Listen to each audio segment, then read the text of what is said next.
But let's start off with kind of how you're such a wee lass. You're what, 24 or are you 25 at this point? 24, You're 24. 24. Oh my God. I think about how different my life would have been if I had made these connections at 24. But Wow. like what were some of the first tip-offs for you in terms of ADHD? What made you really think that this So was you? it was always something like at the back of my mind, but I was always like I just joke about it because I didn't really ever look into it. And also like I suppose like I never really like had anything that was standing out as a glaring issue. I suppose what I realised now looking back is I just figured out my own way of dealing with things, and things like watching how behave, like especially in school I got a lot of validation from my parents, so I'd want to do well and I'd try and find other ways to study and I'd make myself interested in all those kind of things. But then it was that I seen this TED talk and I was like, yeah, that's me, yep.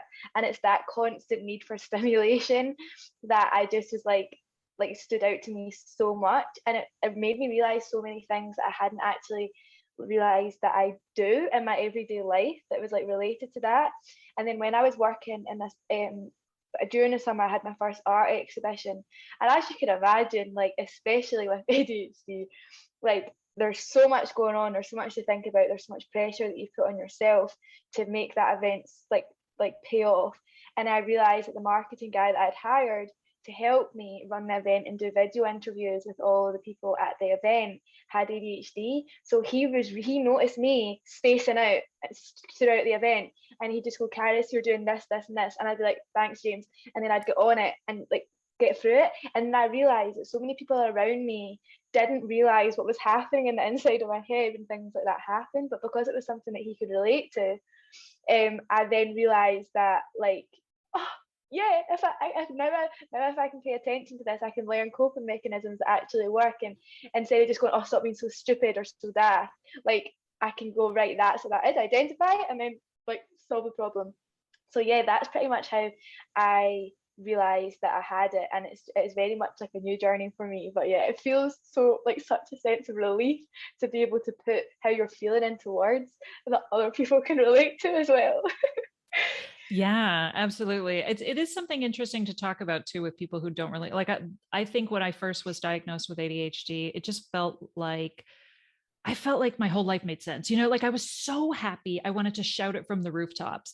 And Yeah. then, right? Because it just was like, oh, like you said, like it was like I'm not yelling, you know, I'm not down on myself anymore. Like I Yeah. really feel like I can find the accommodations that I need, and I can do the things I need to get the stuff done. And Mm-hmm. like I just felt so amazing about it. And then when I started telling people I have ADHD, the reaction was sort of like, oh, I'm sorry. You know, like I realized people think when you talk about ADHD that you're talking about a disorder because it's called a disorder. And so they talk Yeah. about it like you have this horrible thing happening. And you're like, well, no, the not diagnosed part was horrible. Was The yeah. diagnosis part is actually the greatest thing that's ever happened to me, right? So it's like It you go back is. and forth because it can be so difficult to talk about with people who don't understand how this can be like the greatest Yeah. and worst thing ever, you Yeah, know? it's so true. And to live in It's that so true. paradox at all times, I know, bouncing back and right? forth. Yeah. Literally bouncing. Yeah, right. And so I think again, like why it's so important for us to find each other, you know, and to be able to talk about these shared experiences and to talk about Yeah. things and not have people kind of roll their eyes or just like look, give you that look that we've all gotten in our lives, which is like, okay, take it down a notch, or you know, or like, all right, I don't know what's happening here, but I'm just going to slowly back away from you. Like, you know, all those things that we've experienced, we can just sort of crash together and be like, oh my God, this too, and this too, and this too. Yeah. Uh, yeah, I don't remember what we were talking about. Oh yeah, okay. Um, but you're using the example of the guy who was doing the marketing for you, right? Like that's such a perfect example of like a way to feel seen and to feel like you Yeah. had the accommodation of him saying like, all right, let's get back on track. Let's do It this was the thing, you best know? feeling. The best Yeah. feeling. And I think when I talk about, when we talk about like the struggle of living with ADHD, a lot of it, because I ask myself that all the time. I'm like, how much am I struggling? Right. Because we ask ourselves Yeah. obsessively we look at our lives obsessively. That's part of our personalities. And so I'm always like, how much am I struggling? How much did I struggle? And from talking to so many different women, like realizing how so much of our experience depends on how much structure and accommodations we had earlier in our life, right? So like you just saying like you had validation from your parents is Yeah, something that changes the course of your life, right? From somebody who didn't have literally. that, right? And so it's amazing to me how when we talk about ADHD, like our experience is so similar in so many ways, and yet at the same time also can be wildly different in terms Uh-huh. of how we grew up, right? For And sure. how we were treated or how we were supported. Exactly. Yeah, And then for to think sure. like, to find that I have people who are listening or finding this podcast all over the world, like it amazes Yeah. me Yeah. that there's this. So I mean, and then we're technically 10% of the population, but I think it's way more. Yeah. I And don't know. especially in women, like I think it's so underdiagnosed, because that's what I realized in myself, like how good I am at masking things. Like this is what I've realized like recently. My peripheral vision's so good. I can be looking at this, but I can be watching everything else, to watching how everyone else is acting in a room, to how then, and I didn't realize I was doing that. Like to realize how I should be reacting. Like it's mad. It's like Yeah, to not know that is what you were thinking or doing. that's funny. I like that. I wonder if I mean, even just reading on your website when you were like, the idea for my art project came because I was doing occupational therapy. And I was like, even just that statement is ADHD in its own, right? Where you're just Did um, this, did that, a little bit of this. but the way in which like our resumes always look like somebody just threw a bunch of stuff in the air and it all just landed because we Yeah, it's so true. um, And someone said to me when they came into the exhibition that I've just recently finished, they said, Karis, like my girlfriend before I came in here was saying, I wonder what drugs she's on to make this artwork.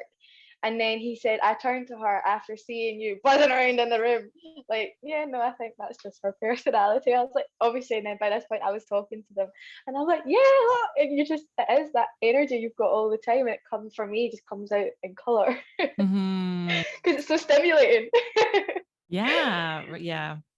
Okay, yeah, I do. Okay, let me just backtrack a little because I do want to talk about what you're doing as an artist and your project, Yeah, and yeah, you yeah. No, just had you that. tell me. Um, but first, just want to go back to like it through this ADHD lens now. Do you look back Mhm. at your childhood, especially, and think like, oh my God, the signs were there all along?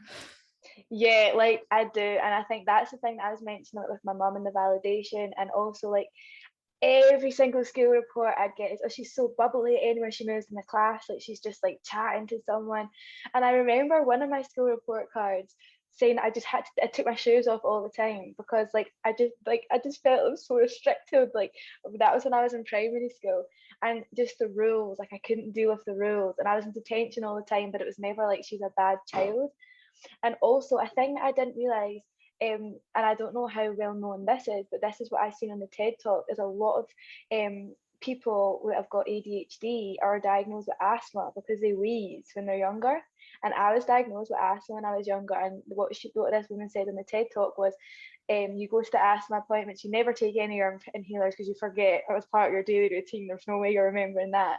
But you go there and they're like, yeah, you're like the best patient.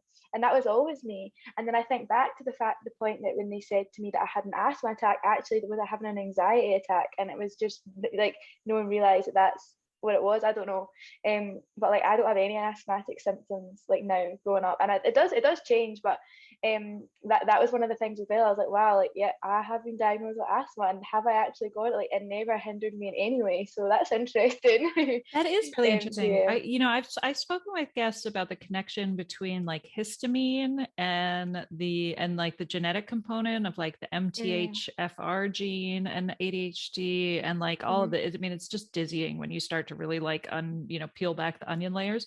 But yeah, there Yeah. has been some interesting research done around allergies and histamine and ADHD But I never thought about that connection between like asthma and anxiety, right? And like breathing, because Mm, I certainly like when my anxiety manifests, it manifests in feeling like I can't feel my lungs, right? And so there is that yeah, panic where you're like, oh my God, I'm dying. You know? And then you're like, oh right, no, that's anxiety.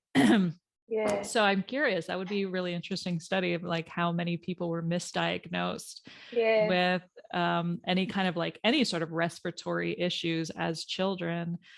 That is um, really interesting that for could have sure. been, that And was also most likely. what she said was sometimes they know that it's not asthma, but if the parent, like she's saying, as a good parent, if you're looking at that and you know that that's the signs and symptoms for asthma, you ask about asthma.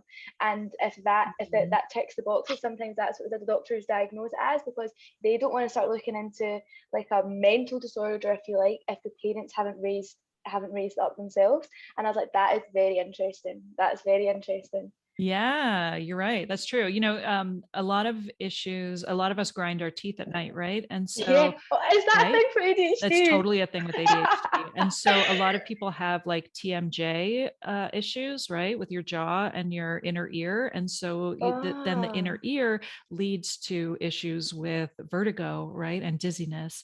And there's this whole connection between tooth grinding and our jaws. wow. And I had this experience too. And because I had had sinus allergies growing up, I went to an ENT when I started getting vertigo because I was like, I thought it was Wow. sinus. And it was like you just said, like I assumed it was sinus related. So I went to an ENT and was like, help me with this sinus problem. And so they Mm-hmm. started treating it like it was a Mm-hmm. sinus issue. Yeah. And it turned out it was like, and it wasn't getting any better and it was getting worse because of the teeth grinding. And it was finally a dentist who said, no, it's actually, this is what is the cause of it. And if you Yeah. can stop the teeth grinding, um, Wow. but like yeah, it's like you zero in on what you think the issue is. And Yeah. a lot of the time, medical professionals are just more interested in treating the pain than they What? are in really thinking about what the Yeah. source is, right? It's So true. like when It's so true. who wants to unpack the source of anxiety in a child? I'm sure a doctor's like, I don't want to touch that with a 10-foot pole. It's so true. But that's another thing. I've only recently discovered now that I've got anxiety. This whole time I just thought, because I think I learned very early on how to turn that nervous energy into excitement. I'm just excited all the time. Mhm. And I think I always say to myself, I'm easily excitable, but now I'm realizing that I'm highly anxious all the time. Well, I think a lot of the time the anxiety comes from, wanting to be well behaved, right? I mean, so like not only as Yeah, females do we want to be likable, but we're probably like a lot of us were told by our teachers that we were too much or too yeah, talkative, or like all these ways that we're told as yeah. women growing up that we're too much of Too something. much. Just too And so, much. right. And so, like, our job, we feel like we will be better. We feel like we will be better if we are smaller, right? That's what women are taught. We have to be taught to be less and be smaller. Mm, And so, like, of course, anxiety is the result of that recipe, right? Of like wow, yeah. trying to pull yourself back all the time and not knowing why you do what you do because you have all of these impulses and you're being told you're wrong your whole life, right? Like Yeah, there's those statistics of exactly. kids with ADHD are told like 20,000 more times than the average kid that they are are scolded 20,000 more times over the course of their lifetime. I don't know if that's Really? the right statistic. I'll have to look it up and fix it in the show Could notes, see. but like it, Yeah. there's ways in which we are just told over and over again by the adults in our life that we're doing things wrong, and that's why it's like, of course I have depression and anxiety as an adult. Yeah. Yeah. uh, It's so yeah, true. I know. Uh, It's just mind blowing thinking about the ways in which, this all connects to this one It diagnosis. does. I know. And I think that's what I find so mad, that like you can go through this far in your life and just and not realize that that's what it is. But I know for myself, like I was always so scared of getting into trouble. I'd like hyper focus all the time on how not to get into trouble and how to be better and how to, and I realize now, like in my head all the time I was always thinking that, right, how can I do this, and then if I can do this, and then obviously because you are thinking so fast, like I could get to that conclusion quite quickly and then learn how to fit in and learn how to then not be sent to detention because they've been told me 4 times to stop talking, and I just can't. Right. And that's, yeah, I think when the concept of masking is first like introduced to us, that's why I think we relate so deeply to that sense of like having this public persona versus who Yeah, we are on the inside, and feeling yeah, like there's this huge divide between our public yeah, and private. so true. And then you're like, oh yeah, I really relate to everything I see and read about masking. Yeah, it's so bizarre that you'd never, especially for me, because it's very, very much a new thing. Like, it's just like, yeah, yeah, and then things like, as you're even saying, like grinding your teeth, I was like, okay, then there you go. Like, I know. that also is just Well, something else. it's funny because like when people tell me that they've listened to lots of episodes of this podcast, my response is, oh, like I'm always a little embarrassed because I'm like, gosh, you know a lot about me. Like I do not hold back on this podcast.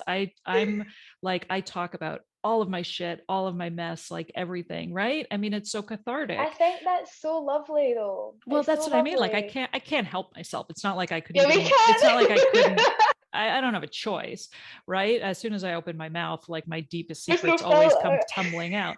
But then I got a DM recently that was basically like, you're so together. Why aren't you more of a mess on your podcast? She's like, all of your guests that you talk to, you're all just so accomplished, and none of you is messy. And I was like, have you been listening to this podcast? Like like I think that's a compliment. It sounds like a backhanded compliment. Like I think Yeah, that's a compliment, but I'm also yeah, like, girl, like we are all messes. We're yeah. beautiful, That's chaotic fine. messes, right? Yeah, And we also do amazing things, which is what is so yeah, wonderful. Like I think every woman I interviewed is brilliant and fascinating, and yeah. We need to like channel all that energy somehow. right? Like, yeah, we definitely accomplish things, but we are definitely messes. And I just Yeah, like, I for had to sure. laugh. I was like, I don't even know how to respond to this message. Yeah, yeah. Like if you are feeling like I am super together, I mean, I guess the fact that I can even release a podcast every week is a big deal.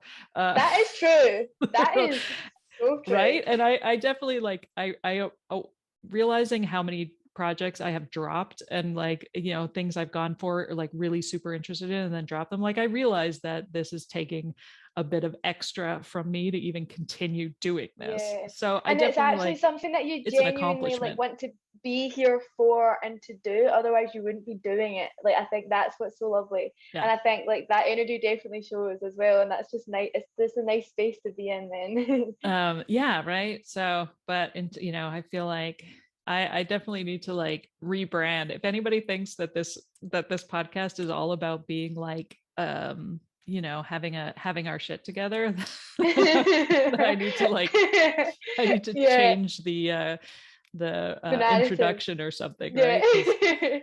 right? Anyway, okay, so let's talk about, or well, no, I was curious. So, just going back to your childhood and your parents, like what have you talked to them about ADHD? Is it something that they even were aware Yeah. of? So I still live at home just now, and I told my mum I've got ADHD. She says, "Karis, that's really," like, she says, "No, you don't."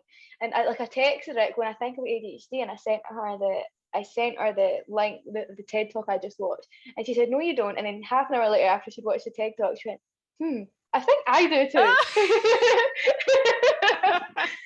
And then the two of us are sitting there because I got on so well with my mum.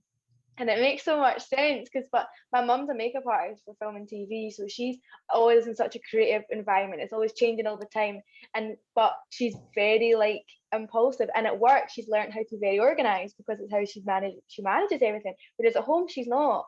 And then the two of us were having a conversation, like, okay then, like now, and now we see this. But my sister also has dyslexia, so her school life was very, very hard and she got bullied. So I think a lot of the attention was on her. So my misbehaving wasn't that bad because I was still getting good grades in school because that's how I knew how to please them because that's what they wanted. So I just work out a way in my head how I do that, at least in the subjects that I like. The ones I didn't like, I'll drop them later on. Mhm. And it was all fine. But I think like after, like, they know now that after talking to them, and now they're just like, there's like that aha moment. Okay, yeah, that makes sense, to be honest. Which is nice. Oh my God, I love that, right? I feel like Yeah. we should get like finder's fees for everybody that we, for everyone Yeah, yeah, that yeah, yeah. that we convert, because yeah, it is that sense of like, and there's always, well, and I think when people say you don't have ADHD, it really just like reinforces a lot of the stigma, because a lot of the times people say you Hmm. don't have ADHD because you got good grades or you've got a job, or like it's usually like you couldn't possibly have ADHD because you are successful, Yeah, and you're like, no, no, no, no, no, yeah, you don't understand, like yeah. those things are How much entirely work that possible, takes. right? In fact, Yeah, quite a lot of us do really well, and that's not what this yeah, is. Yeah. I love yeah, that yeah. story that your mom comes back and she's like, "Yeah, I think I have it too." I think I was, yeah, it was so funny. Because it is hereditary, isn't it? Oh yeah, it is absolutely. I Yeah. know, and I think yeah, when I first put the pieces together in my own life, I went over and I was like thinking about everybody in my life, and I called up my brothers and I was like, "So guess what?" I think at least one of them, I think, definitely has it. The Yeah, other one, I'm not quite sure about, but yeah, and I know you go over everybody like thinking about how it manifests, and then I'm yeah, thinking about my own kids, and okay, so now I want to hear more about the voice of women, because this is amazing, and I think also we touched on it a little bit in the beginning, but I want you to tell me about like how you came to the idea, because of it was COVID, yeah, right? yeah. And you were in school. Are you still in school for occupational therapy, or No, I you was meant to graduated? start back yesterday, and I'm not starting back. I'm just going to do this full time now. It's what like I Oh want my, to. oh, Yeah, that's awesome. yeah. I know. But you My lecturers obviously didn't were say that, doing but art before. Were you were obviously an no, no. artist. Well, I did it in my spare time, but I would never call myself an artist. Mm. And I seen this artist doing really well, and I was like, I could paint that. Like, why am I doing that if she can do that? And then I just said to myself, I need to think of a really sick concept. And what I've learned now, like what I've realised now is with ADHD, we were great at problem solving, right? Because you just can't stop thinking until the problem's solved. So I had this list of problems. One of them was after George Floyd passed away, not passed away, was killed. Um, that I went to a protest, and there was a black woman standing up there talking about the experience she'd had. And now I've got mixed ethnicity, so my nana is half white, half black. So a lot of my cousins are black, and I was very much like, there's something really not okay with this. So that was a problem, because I was like, in the inside we're the same, and we're a woman, and we experience the thing of being a woman, but on top of that, they have everything that it means to be black on top of that, and I don't like how that is, and I want that to be an issue. And then I started to think about all the issues that we have as women, and how we feel that we need to be pretty, and how horrible that is.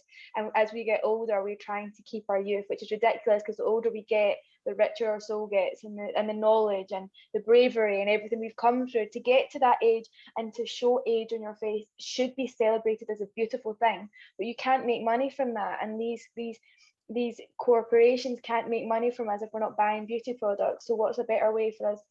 So then there was all that problem, and then I'd done this one painting that I was in that style where the eyes were cut off and it was just the mouth.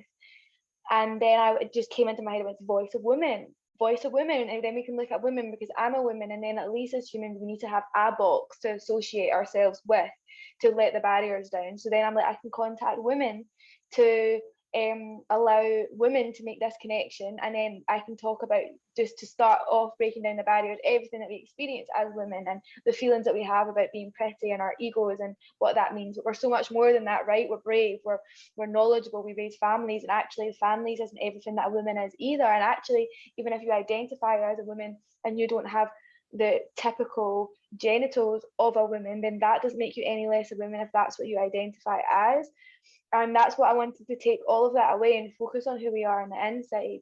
But I didn't want to take things like race and the outward being away completely, because then for me that's taking away that experience, which is why I made it half and half, to try and make at least the focus be equally on our insides, and our beautiful insides, and our bravery and our knowledge, as well as the outer body, and at least have this better balance between the two, because it's never going to go away completely, and it would be daft to think at this stage we could make it go away. But by producing these images in this way, it can then spark conversations between people. And then I was trying to think, how can I better raise a community with the people that I'm working with. I was like, I can get charities involved, and I can talk to the charities about what I'm doing, and I can support the charities by donating the paintings to the charities. And then all this just came out on paper when I tried to write my end of year exam for occupational therapy. And it was even, and that is because I was trying to take in all the things from occupational therapy, which is about seeing the person as an individual, taking into consideration their culture and seeing their life through their eyes and not your own. So the women also write their life story, and the reason I don't change any of that, because who am I to change their story and write it in my words? I want it to be from how they see it. And then what I realized by doing that and then writing their story, issues that can be very controversial are no longer controversial because it's just that person's view on life. And how can you argue with that?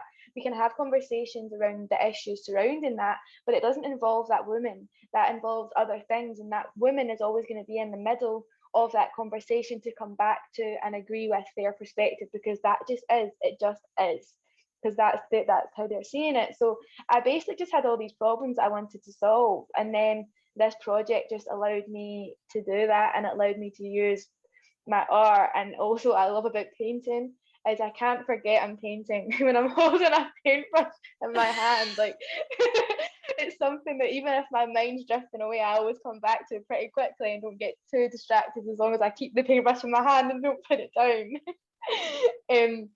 So yeah, that's where all that came from, and that's why I decided, like, this is what I feel that my path, from all the different random things that I'm doing. From, I'm also doing yoga teacher training because I want to have like a wellness center and a safe place for people to come and be vulnerable, because there's none of that. And I think, I don't know if it's maybe through my experience with ADHD or not, but you can't have a filter, right? It's like, as you're saying, like what you're thinking in your head just comes out.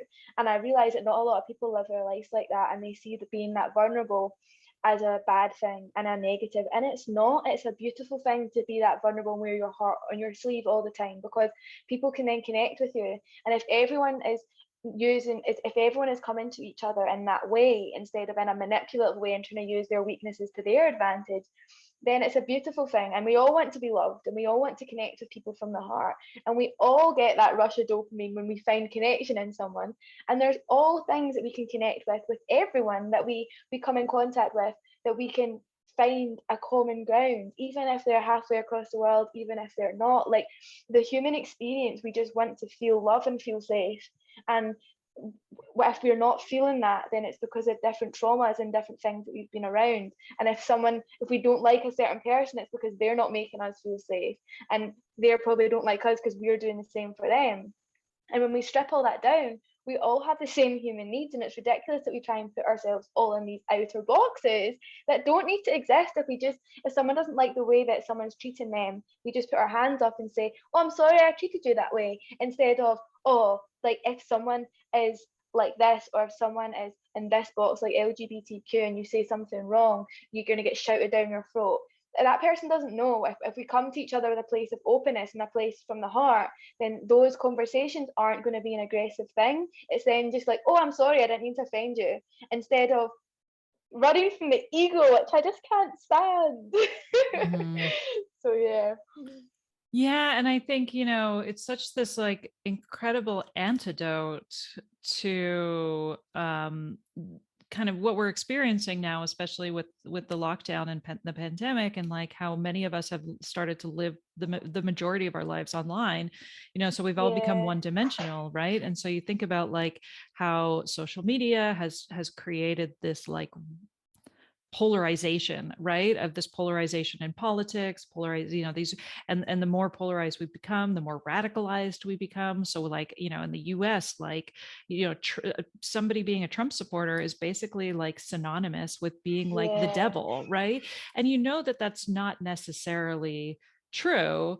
But it's really, really difficult to bring back, to pull back on that radicalization when you think about how social media is feeding you these ideas over and over again. And same with like COVID and the vaccine and like all of, and so it's so interesting to me, like, to think about like how important empathy is in our lives and how much it's lacking, right? And it's so true. When talking to women and talking about our experience with undiagnosed ADHD, you think about how, like I was saying earlier, like how our lives end up so different based on how we're socialized, right?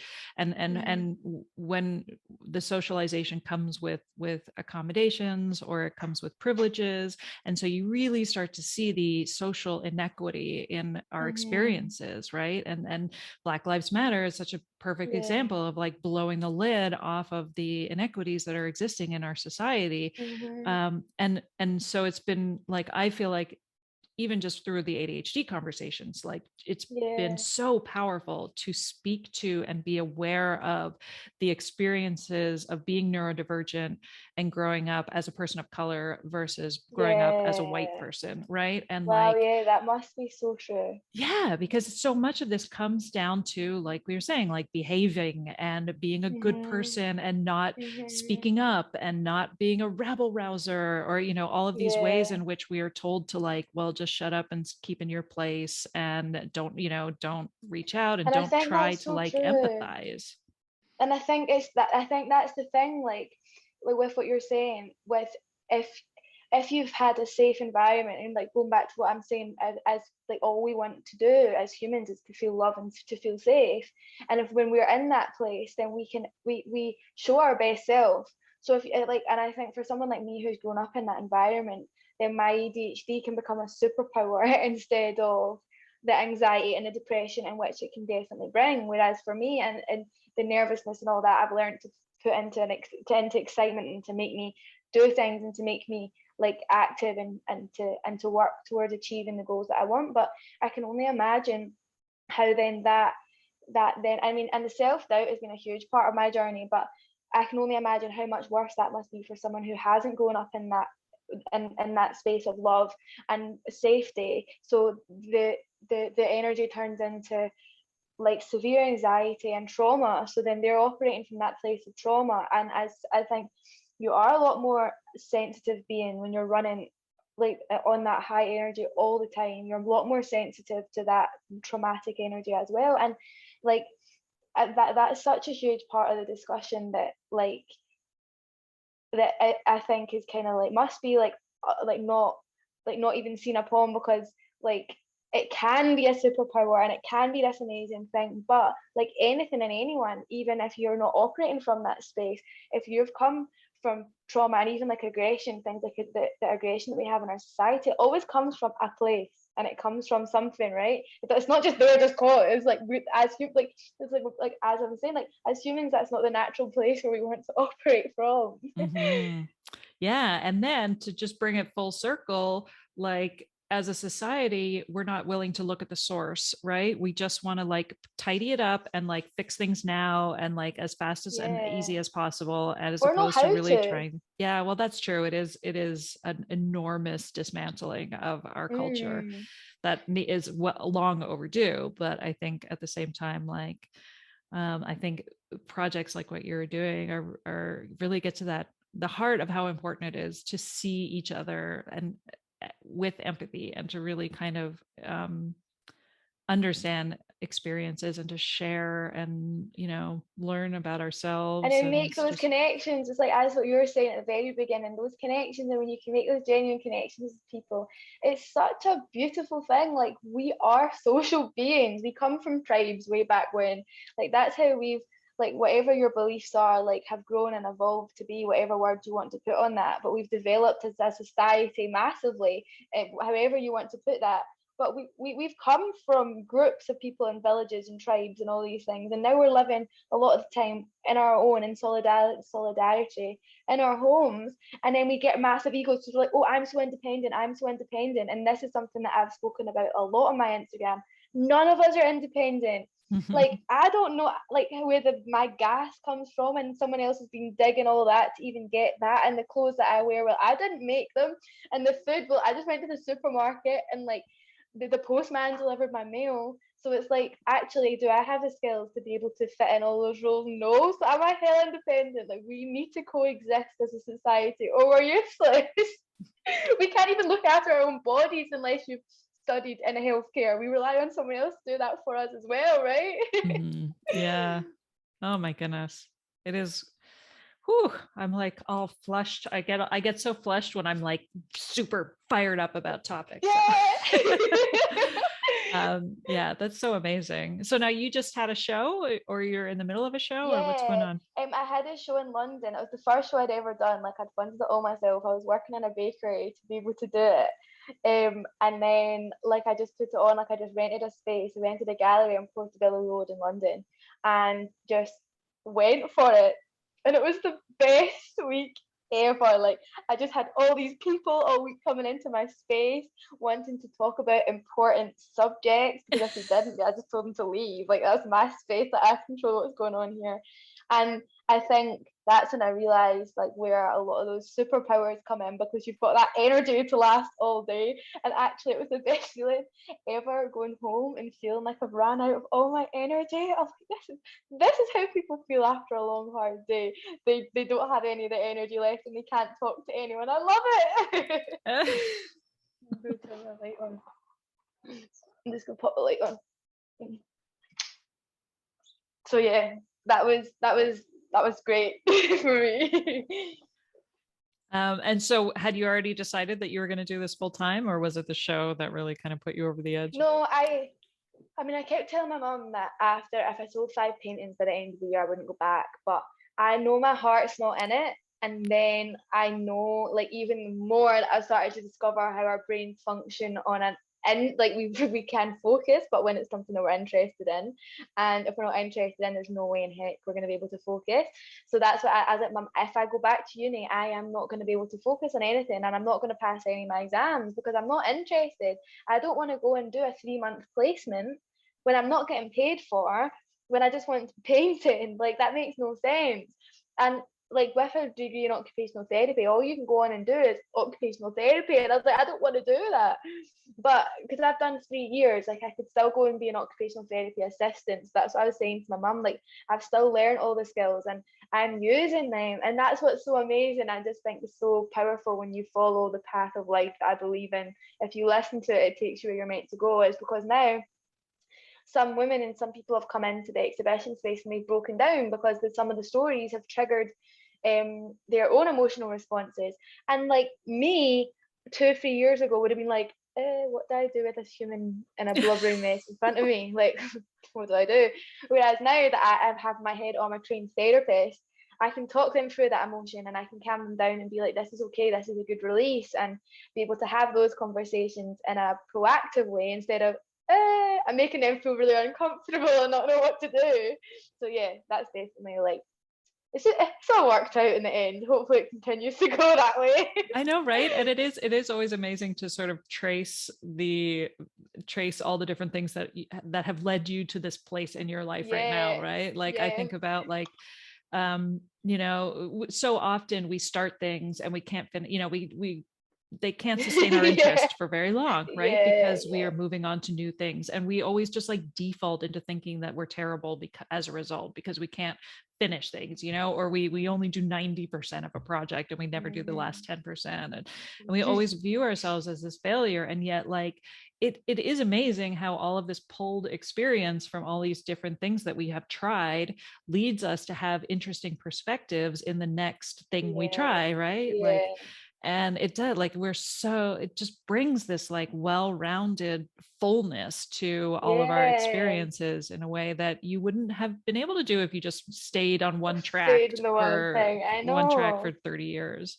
It's so uh, true. yeah, so I'm And like, I think why do that's we what's put so, so much emphasis in how important it is to be consistent, when I'm like, actually yeah, I think it's way more actually. important to be trying a million things, like Yeah, all Shakira, works right? out. Try everything.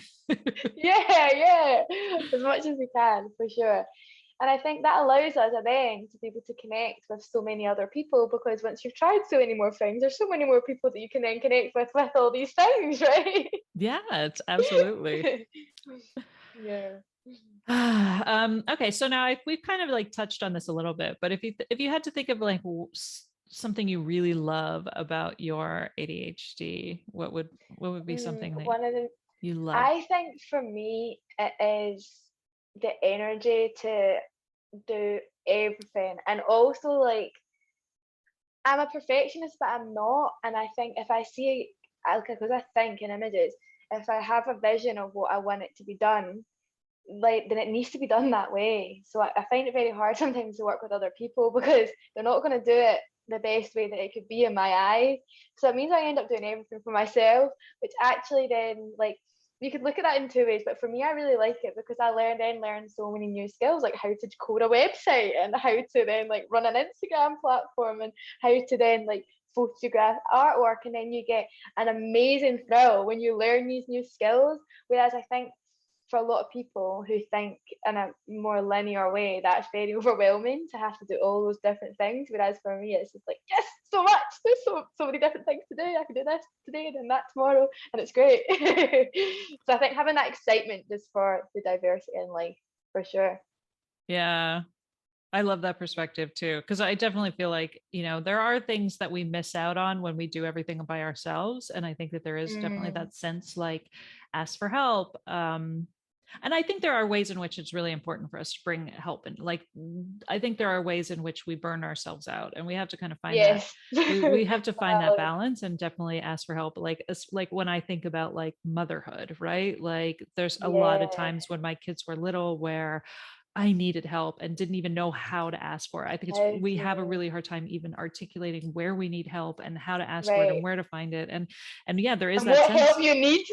right? Exactly. And so I think there is a real fine balance between like doing everything, because we can. I mean, that's the other thing, is that it's really tempting to do everything, to build your own website, because you're like, I know I can do it. Like I just need to spend the next 48 hours straight figuring it out. And so and that you will proceed to do that, right? Exactly. And so like that doesn't seem like an impossibility to us. So on the one hand, yeah, like it is amazing, because then you're like, okay, check that off my bucket list of things I needed to learn. I can do that.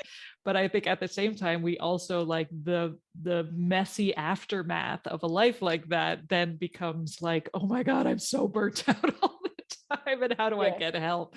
And where do I even need help? And how do I ask for it? And all of that stuff. So it is, but it is an amazing thing. And I think too, like when you think about like huge projects, to have that kind of sustained energy and focus is something I think that is really powerful. I mean, it's just hyperfocus is just like an incredible thing. And we joke about like staying up all night doing things, but like I think it is an amazing talent to have. And you get so much joy out of doing it as well. It's so exciting. I mean, I know, like it is really exciting. I just think that when we do finish Hyperfocus and we've burnt ourselves out, that I think the biggest difference for me now is that I realize what has happened. And so when I need rest and when I'm burnt out, I can say to myself, like, you're not lazy right now because you literally can't get off the couch. Hard. Yeah. Well, yeah, because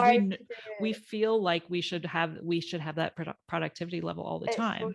My body just ends up making myself sick. Yeah. And it goes, you rest now. And then I can be like, I can rest some else. Yeah, I know.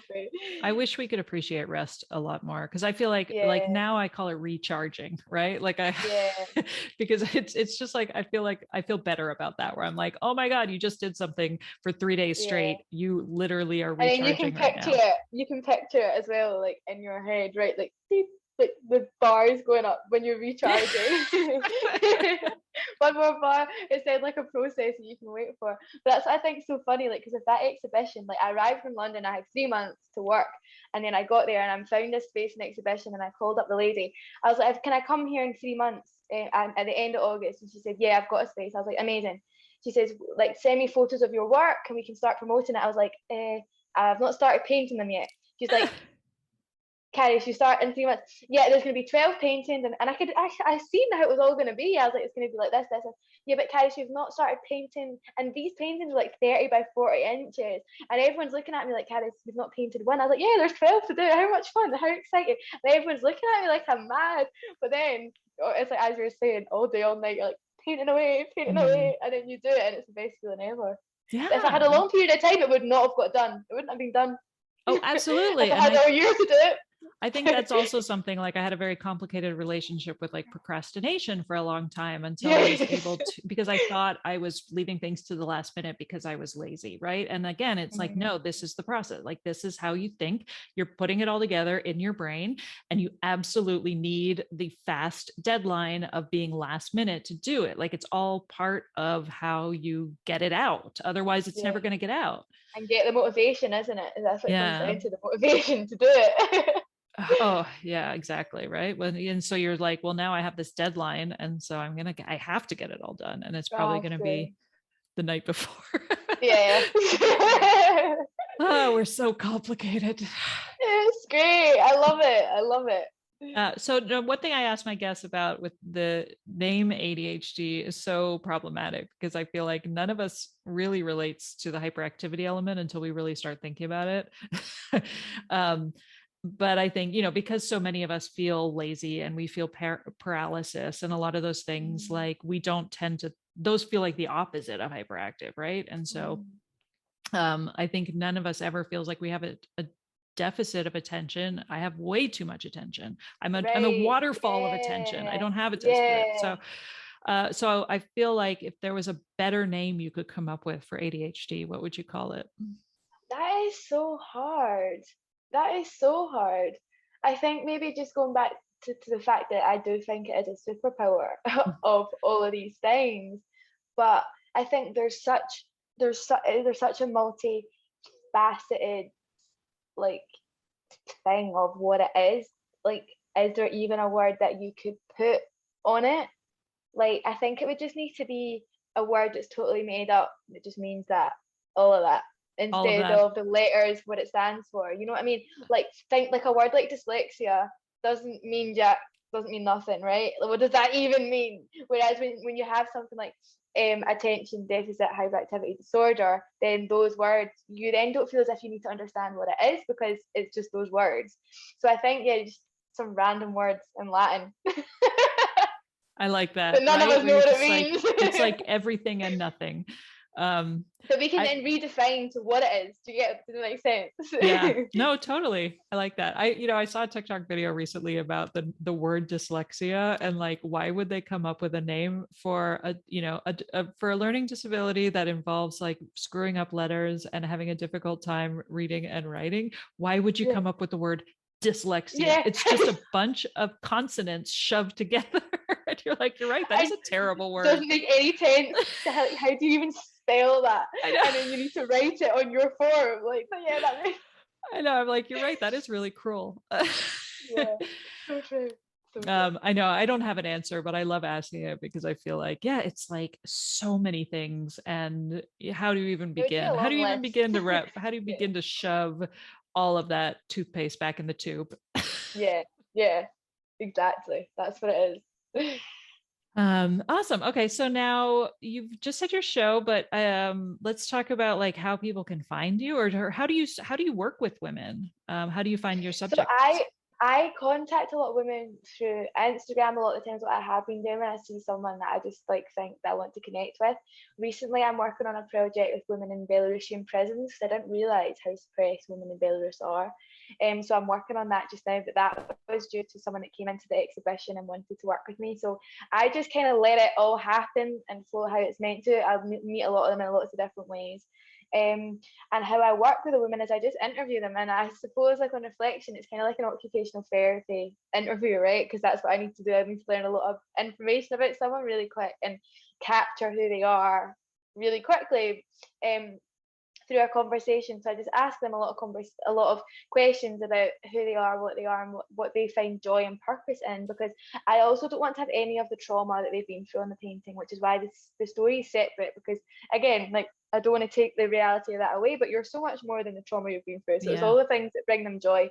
So yeah, I just talk to them most of the time through FaceTime, because it has been obviously the pandemic recently.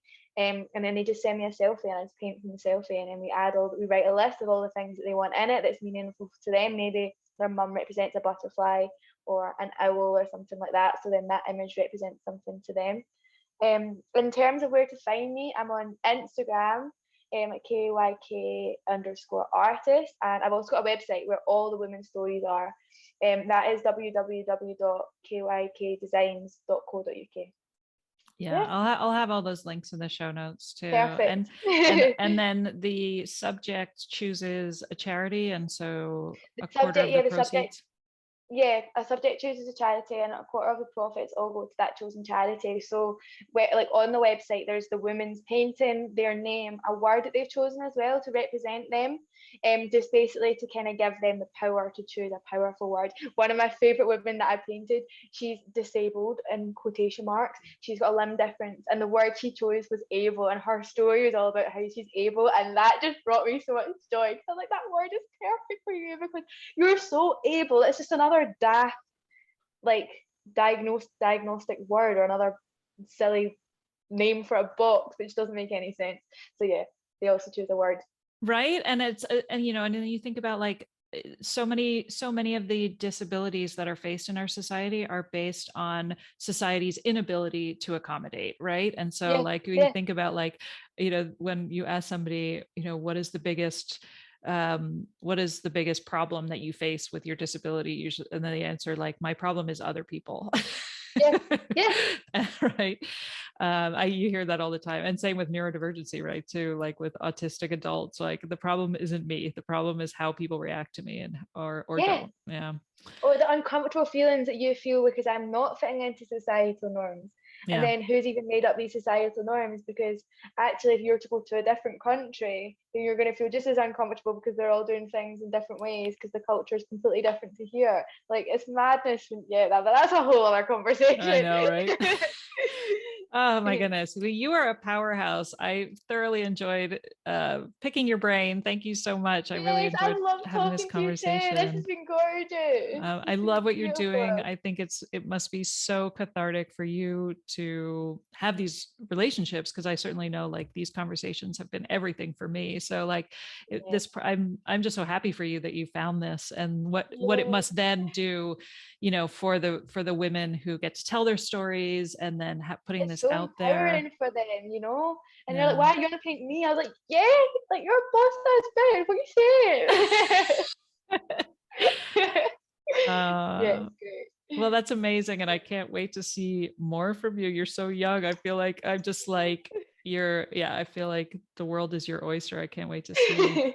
I can't help but feel that envy for anyone who kind of embraces their neurodivergency at a young age, because I'm like, God, if I could do it all over again. What you could, no, I suppose. I didn't even realize there was an issue. So I suppose that maybe helped somewhat, because you're then not looking at everything you can't do, you're just looking at how you can.